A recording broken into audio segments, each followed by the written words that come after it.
Hi అండి, అందరికీ నమస్తే. ఈరోజు మనం మంచి రుచికరంగా తోటకూర లివర్ ఫ్రై తయారు చేసుకుందాము. ఈ తోటకూర లివర్ ఫ్రై ఏంటిదని అనుకోకూర్రి, మనము చికెను మటను నాన్ వెజ్లలో లివర్ ఫ్రై తయారు చేసుకుంటాం కదా, సేమ్ అట్లనే వెజిటేరియన్ల తోటకూరతోటి లివర్ ఫ్రై అని తయారు చేస్తారు. ఈ తోటకూర లివర్ ఫ్రై కూడా మంచి రుచికరంగా ఉంటుంది. మీరు కూడా మీ ఇంట్లో ఒకసారి ఈ తోటకూర లివర్ ఫ్రై తయారు చేసుకొని చూడుర్రి. ఇక ఇప్పుడు మనము ఈ తోటకూర లివర్ ఫ్రై తయారు చేసుకుందాము. నేను ఇక్కడ ఒక పావు కిలో తోటకూరను తీసుకొని దీన్ని శుభ్రంగా కడుక్కున్నాక స్టవ్ మీద ఒక గిన్నెలో నీళ్లు పెట్టుకొని ఆ నీళ్ళు వేడైనాక దాంట్లో ఈ తోటకూరను ఒక 2 నిమిషాల పాటు ఉంచుకుంటున్నా. 2 నిమిషాలు అయినాక ఈ తోటకూర నీళ్లు లేకుండా ఒక జాలి గిన్నెలో వేసుకోవాలి. ఇక తోటకూరలో నీళ్ళని పోయినాక ఇప్పుడు ఈ తోటకూరను ఒక మిక్సర్ గ్రైండర్లో వేసుకోవాలి. అట్లనే చిటికెడంత ఉప్పు, 3 ఎల్లిపాయలు, 2 పచ్చిమిరపకాయ ముక్కలు, చిన్న అల్లం ముక్క, 3-4 ఎండుమిరపకాయ ముక్కలు వేసుకొని ఈ తోటకూరను మెత్తని పేస్ట్ లాగా గ్రైండ్ పట్టుకోవాలి. నార పట్టుకోవద్దు, మంచి కాటుకలాగా మెత్తగా పట్టుకొని వేరొక గిన్నెలో వేసుకోవాలి. అట్లనే దీంట్లో ఒక 2-3 చెంచాల శనగపిండి వేసుకొని ఇవి రెండింటిని మంచిగా కలిసిపోయేటట్టు కలుపుకోవాలి. చూస్తారు కదా, మనకు తోటకూర పేస్ట్ అనేది బాగా గట్టిగా లేదు, బాగా పలసగా లేదు, అట్లుండాలి.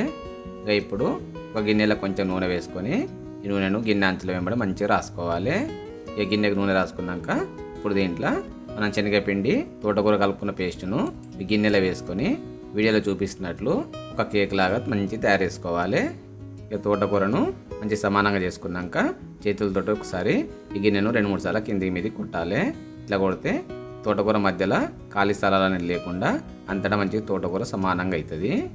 ఇక ఇప్పుడు స్టవ్ మీద ఒక నీళ్ళ కడాయిని పెట్టుకొని దీంట్లో ఒక స్టాండ్ కూడా వేసుకొని నీళ్ళు వేడైనాక మన తోటకూర గిన్నెను దీంట్లో పెట్టుకొని దీని మీద ఒక మూత పెట్టి మామూలు మంట మీద ఒక 10 నిమిషాల పాటు తోటకూరను ఉడకనియాలి.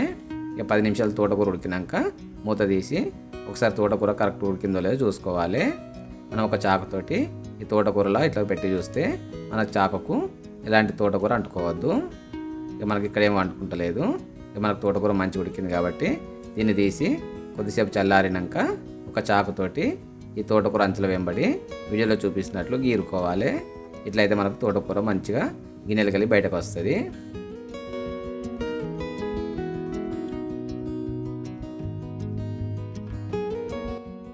చూస్తున్నా వీడియోలో మనకు తోటకూర ఉడికి మంచిగా కేక్ లాగా బయటకు వచ్చింది కదా.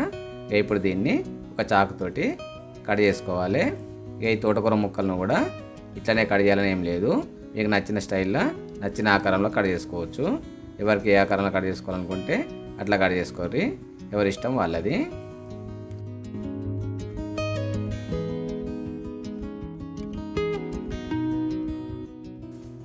ఇక మనము తోటకూరను లివర్ ముక్కలా కట్ చేసుకున్నాం కదా. ఇక ఇప్పుడు స్టవ్ మీద ఒక చిన్న కడాయిని పెట్టుకొని దీంట్లో మనం కట్ చేసుకున్న ఈ తోటకూర లివర్ ముక్కలను మామూలు మంట మీద నూనెలో వేంపుకోవాలి. అయితే నేను ఇక్కడ పెద్ద కడాయిలో పెట్టుకోలేదు, ఎందుకంటే ఈ తోటకూర ముక్కలు వేంపుకున్నప్పుడు నూనె కూడా తోటకూర మాదిరిగా పచ్చ రంగులోకి మారిపోతుంది. ఇక మనము పెద్ద గిన్నెలో వేంపుకుంటే నూనె మొత్తం కలర్ అయిపోతుంది, మళ్ళీ దేనిలో వాడుకుందామంటే వాడుకోరాకుండా ఉంటుంది. అందుకని చెప్పి నేను చిన్న గిన్నెలనే కొన్ని వేంపుకుంటున్నా. ఇక మనం వేంపుకున్న ఈ తోటకూర ముక్కలు కూడా పైన కొంచెం కడక్ ఉండాలి, లోపల కొంచెం మెత్తగా సాఫ్ట్గా ఉండేటట్టు వేంపుకోవాలి, పూర్తిగా గట్టిగా ఉండేటట్టు వేంపుకోవద్దు. ఇక ఇప్పుడు స్టవ్ మీద ఒక కడాయి పెట్టుకొని దీంట్లో 2 పావుల నూనె పోసుకోవాలి.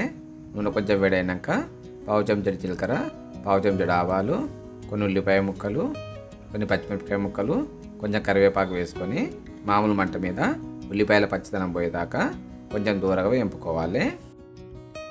ఉల్లిపాయలు వేగినాక సగం చెంచాడు అల్లం పేస్టు, కొంచెం పసుపు వేసుకొని వీటిని కూడా నూనెలో వేగనియాలి.